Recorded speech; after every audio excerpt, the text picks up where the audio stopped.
महालक्ष्मी व्रत कथा। श्री गणेशाय नमः। एक समय धर्मराज युधिष्ठिर भगवान कृष्ण से बोले, हे पुरुषोत्तम, खोए हुए मान सम्मान की पुण्य प्राप्ति कराने वाला और पुत्र आयु सर्वेश्वर तथा मनोवांछित फल को देने वाला कोई एक वरदान मुझसे कहिए। श्री कृष्ण जी ने युधिष्ठिर से कहा, सतयुग के आरंभ में जब दैत्यराज वृतांसुर ने देवताओं के स्वर्ग लोक में प्रवेश किया था, तब यही प्रश्न इंद्र ने नारद मुनि से किया था। इंद्र के पूछने पर नारद जी ने तब इस प्रकार वर्णन किया। पूर्व काल में पुरंदपुर नाम का एक अत्यंत रमणीय नगर था। उसकी भूमि रत्नों से युक्त थी और पर्वत भी रत्नों से भरे हुए थे। वहाँ की स्त्रियां मंगलोचना थी। वह नगर अर्थ, काम, मोक्ष इन चार पुरुषार्थों से युक्त होने के कारण संसार भर में प्रसिद्ध था। नगर की कारीगरी पर विश्वकर्मा भी अपना सिर हिलाया करते। उस नगर में मंगलसेन नाम का एक राजा राज्य करता था। उसके दो चिल देवी और चोल देवी नाम की रूपवती नारियां थीं। एक समय राजा मंगल अपनी रानी चोल देवी के साथ मकान के शिखर पर बैठा था। वहां से उनकी दृष्टि समुद्र के जल से घिरे हुए एक स्थान पर पड़ी। उस जगह को देखकर राजा अति प्रसन्न हुआ और अपनी रानी से बोला, हे चंचला, कि मैं इस स्थान पर तुम्हारे लिए एक परम मनोहर उद्यान बनवाऊंगा। देखना उस उद्यान इंद्र के नंदनवन को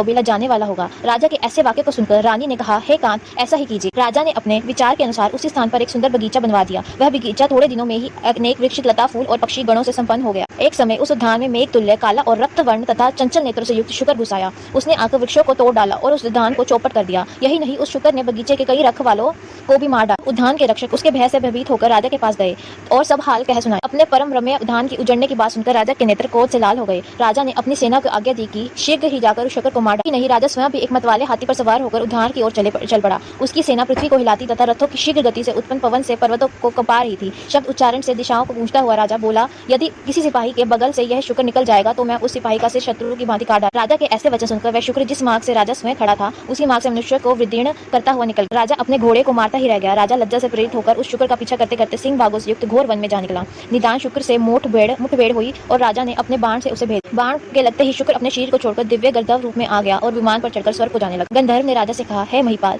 आपका कल्याण हो। आपने मुझे शुक्र योनि से छुड़ाया। बड़ी कृपा की। मैं चित्ररथ नाम का एक गंधर्व हूँ। एक समय जब ब्रह्मा जी देवताओं के बीच बैठे हुए मेरा गायन सुन रहे थे, तब मुझसे ताल स्वर की भूल हो जाने से वे रुष्ट हो गए।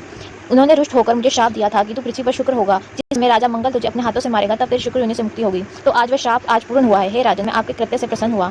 आप भविष्य में महालक्ष्मी व्रत करके सर्वभौम राजा हो जाएंगे, ऐसा मेरा आशीर्वाद है। नारद जी कहने लगे, वह चित्ररथ गंधर्व राजा मंगल को ऐसा आशीर्वाद देकर अंतर्ध्यान हो गया। राजा जो ही वहां से अपने नगर के लिए चलने को हुआ, तो ही उसे एक ब्राह्मण दिखाई दिया। राजा ने ब्राह्मण से प्रश्न किया कि हे देवता, आप कौन है? इस पर ब्राह्मण ने उत्तर दिया, हे राजन, मैं आपके ही राज्य का एक नागरिक हूँ। आप इस समय शांत दिखाई देते हैं, कहिए मैं आपकी क्या सेवा कर सकता हूं? राजा ने तब ब्राह्मण से कहा कि वह उसके घोड़े को किसी निकट के जलाशय से पानी पिला लाए। ब्राह्मण ने ऐसा ही किया। वह घोड़ा की पीठ पर सवार होकर जलाशय की ओर जाता है।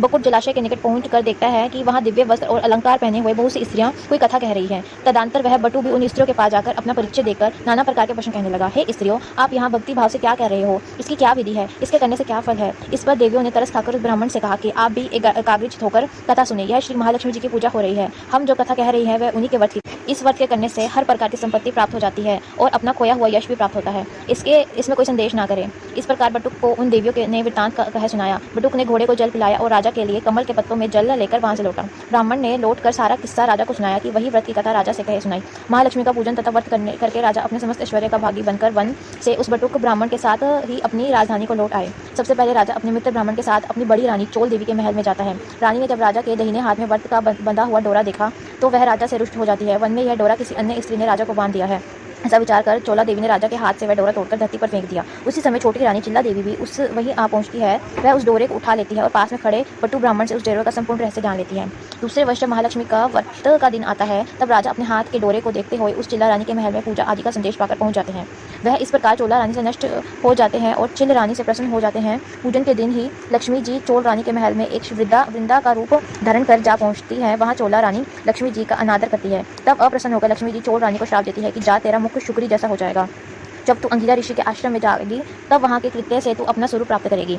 इसके बाद लक्ष्मी जी चिल रानी के महल में गई। वहाँ रानी ने उनका बड़ा आदर किया। प्रसन्न होकर लक्ष्मी जी ने चिल रानी से कहा, है महारानी, तू मेरा पूजन तथा आदर सत्कार से प्रसन्न हुई हूँ, वर मांग। जब रानी ने प्रार्थना करते हुए कहा, देवी, जो भी तुम्हारे इस व्रत को करे उसके घर में तुम सदा निवास किया करो। जो आपके इस व्रत की कथा को श्रवण करे और उसे पढ़े, उसकी सभी कामनाएं पूरी करो। मैं आपसे बस यही वरदान चाहती हूँ। लक्ष्मी जी ने चिल्ला रानी को वरदान देकर अत्यंत ध्यान हो गई। उसी दिन चिल रानी के द्वारपालों द्वारा अपने शुक्री जैसे मुख हो जाने के कारण अपमानित होती हैं। तब चोल रानी अपनी मुंह दर्पण में देखती है और अपने किए पर पछताती हैं। लक्ष्मी जी के शाप के अनुसार चोल रानी अंगिरा ऋषि के आश्रम में जाती हैं। वहाँ ऋषि के कहने के अनुसार महालक्ष्मी व्रत करती है और अपना खोया हुआ स्वरूप प्राप्त करती है। ऋषि के आग्रह से राजा मंगल अपनी रानी को ग्रहण करता है। इस प्रकार राजा मंगल सेन अपनी दोनों रानियों सहित बहुत वर्ष तक राजा सुख भोगता है। अपने समय का चक्रवर्ती राजा माना जाने लगा। उसका बटू ब्राह्मण ही उसके विशाल राज्य का मंत्री बना। राजा मंगल सेन अपनी रानियों के निरंतर इसके करते रहने के कारण अंत में स्वर्ग हो गया और आकाश में उसके श्रवण नक्षत्र का रूप प्राप्त हुआ है। अंत में ऋषि नारद ने इंद्र से कहा, हे देवराज, जो भी इस व्रत को करेगा वह अवश्य ही इस लोक में समस्त सुख भोगकर मोक्ष को प्राप्त होगा। अतः तुम भी व्रत अनुसार दैत्य का नाश करने हेतु इसी व्रत को करो। श्री कृष्ण ने भी धर्मराज युधिष्ठिर से इसी व्रत को करने की सलाह दी।